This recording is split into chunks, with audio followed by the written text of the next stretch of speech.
Hi, my name is Chen. Welcome to my Project DNA video.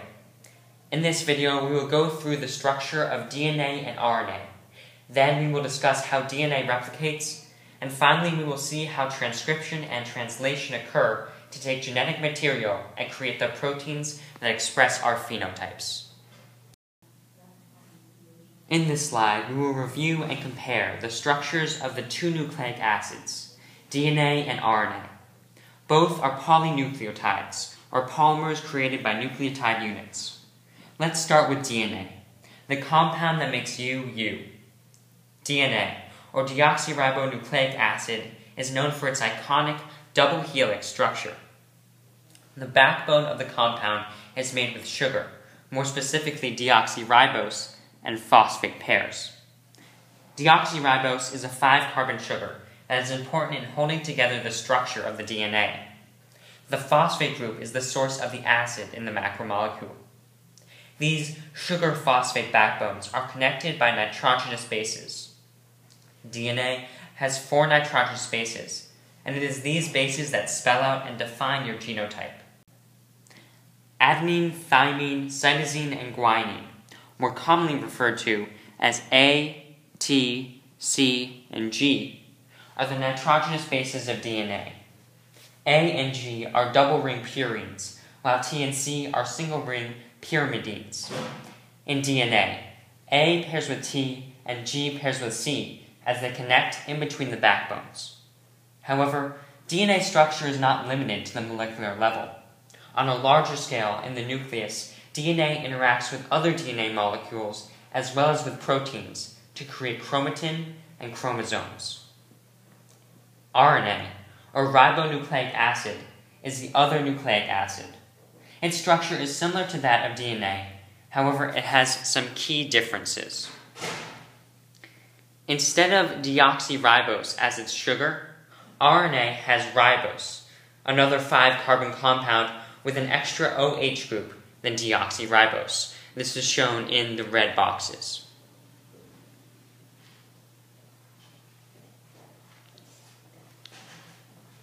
Additionally, RNA uses the nitrogenous base uracil, or U, instead of DNA's T. The final difference between the two is while DNA shows itself as a double helix, RNA is usually single-stranded. Before we leave this slide, there's one more thing to go over. When the two strands of DNA line up in their double helix, they are in opposite directions. Based on the orientation of the carbons in their sugars, the left side in this image is called the 5'3" direction, or 5', while the other strand is the 3'5", or 3' direction. This determination is used to distinguish between the two and is important in the next slide when we're reviewing DNA replication. In this slide, we will discuss how DNA can be replicated. A simple overview of DNA replication can be found in Watson and Crick's semi-conservative model. They posited that 2 strands of parental DNA separate and are then matched with a complementary strand which is formed by a supply of nucleotides. Since the resulting daughter DNA molecules will conserve 1 strand from their parents, this model is called semi-conservative. This explanation doesn't tell the whole story of DNA replication, but it's a nice baseline to start from. DNA replication occurs in replication bubbles.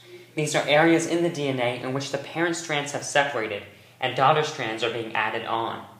This process continues until there are many such bubbles on the DNA, and finally, they merge into 2 new DNA molecules. Let's take a look at what happens in each of these bubbles. First, helicase separates the 2 parental DNA strands at specific origins of replication, which are marked by a specific sequence of nucleotides.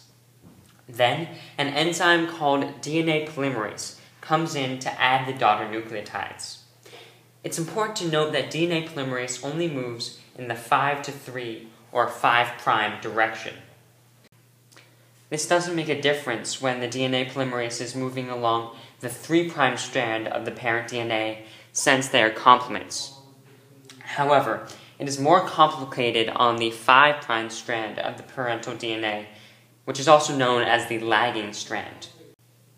Now, to replicate the lagging strand, RNA primer is used to cross the strand to set up a base for DNA polymerase. The DNA polymerase fills in between the RNA primer gaps in the 5' direction, discontinuously replicating the strand. These sections are called Okazaki fragments.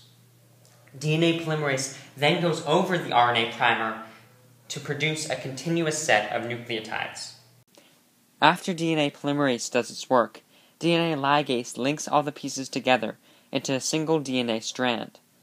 After this, a painstakingly accurate proofreading procedure takes place, making sure that there were no errors in replication. This process is crucial in making sure all somatic cells in your body have the same genetic code. Proteins are the link between our genotype contained in DNA and our expressed phenotype. The process of creating proteins from one genes takes place in 2 steps: transcription and translation. Transcription is the transfer of information from a DNA molecule to an RNA molecule in the nucleus. The nucleotide sequence is rewritten from the language of the DNA molecule into that of RNA. Translation is the transfer of information from RNA to a protein in the cytoplasm. The RNA nucleotide sequence is read as a triplet code. Each 3 consecutive nucleotides, also known as one codon, is read to produce a specific amino acid in a polypeptide chain. Let's take a look at transcription. In transcription, the genetic code of DNA is rewritten to create a molecule of messenger or mRNA. To guide where the mRNA should be transcribed, DNA has a special nucleotide sequence that acts as markers. A promoter sequence tells the mRNA when to start transcribing and which strand of the double helix will be used as a template. RNA polymerase, an enzyme that has a similar function to DNA polymerase, binds to the promoter side. As the RNA polymerase moves across the strand, it adds complementary nucleotides to build the mRNA molecule. It's important to remember that the RNA polymerase supplies U, not T, as a complement to A. The completed parts of the molecule peel away as the RNA polymerase continues to move along the strand, allowing the DNA to reattach back into a double helix. The RNA polymerase finally reaches a terminator sequence. Then, the polymerase detaches and the mRNA molecule is created for that gene. However, mRNA is not done. It has more processing to be done before it leaves the nucleus. A cap made of one G nucleotide and a tail made of many A nucleotides are added to the ends of mRNA. The introns from mRNA are also removed. Introns, or non-coding regions, as well as the coding regions, or exons, are present in DNA. After the information being transcribed to mRNA, the introns are removed, so that all that is present in the sequence are useful coding regions. The process that removes these introns is called RNA splicing. Now, the mRNA is ready to exit the nucleus into the cytoplasm.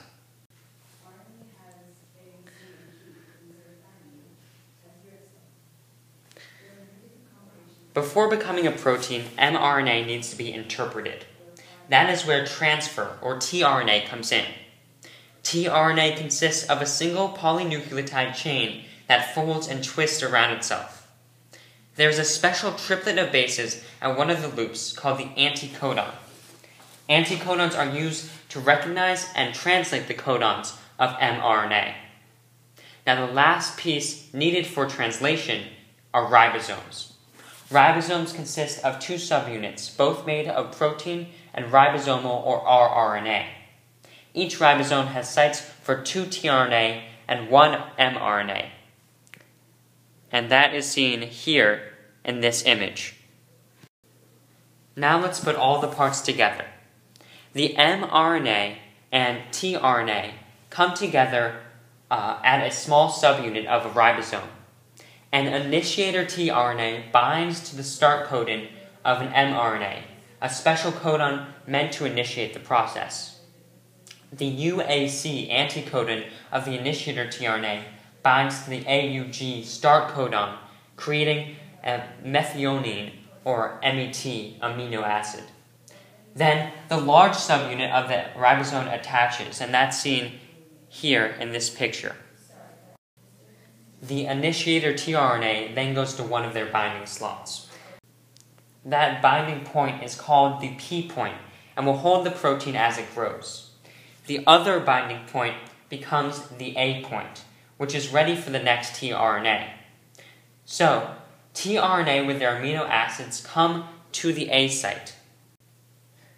They then bind their anticodons with matching codons of the mRNA. They then accept the growing polypeptide from the point P tRNA and add their amino acid to it. The tRNA at point A then moves to point P, and a new tRNA comes in to point A. This pattern repeats. tRNA comes to the A point with their amino acid, takes the polypeptide, and adds their amino acid, moves to the P point, donates the polypeptide to the new tRNA at the A point, and leaves. Eventually, the mRNA comes to a stop codon, signaling the protein to be released, the ribosome to split up in subunits, and the tRNA to leave. That is a review of the entire process of transcription and translation. So we see in transcription, the information on the DNA molecules is passed to the mRNA. Then the mRNA is prepared to leave the cytoplasm, and when it does, it meets up with the tRNA at a small subunit of a ribosome. The rest of the ribosome comes in, and the mRNA starts getting fed through that ribosome and read by the anticodons of the tRNA, which then produces amino acids to make, eventually, a protein. And that's how you get the genotype in your DNA to produce the proteins that will express your phenotype. Thank you very much for watching this video. I hope you learned from it and enjoyed it.